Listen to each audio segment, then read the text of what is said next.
Cette écriture écrase premièrement la pensée des religieux qui pensent que nous sommes sur la terre pour aller au ciel.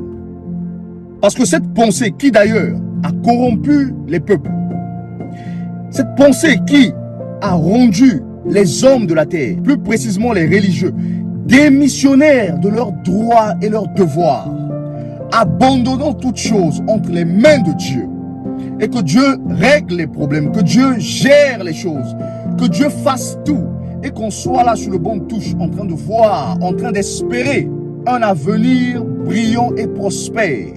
Cette écriture même écrase cette mentalité. Regardez comment la parole montre le pourquoi, le but de la création de l'homme sur la terre.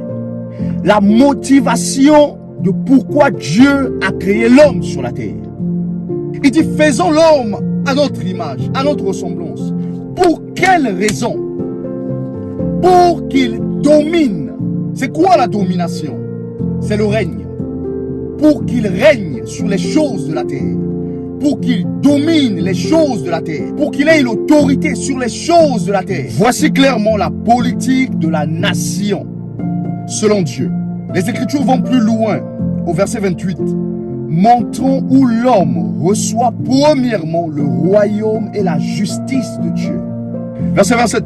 Et Dieu créa l'homme en sa propre image. Il le créa en l'image de Dieu. Il les créa mâles et femelles. Et Dieu les bénit et Dieu leur dit. Qu'est-ce que Dieu leur dit? Et avant même que Dieu les dise quoi que ce soit, il les bénit d'abord.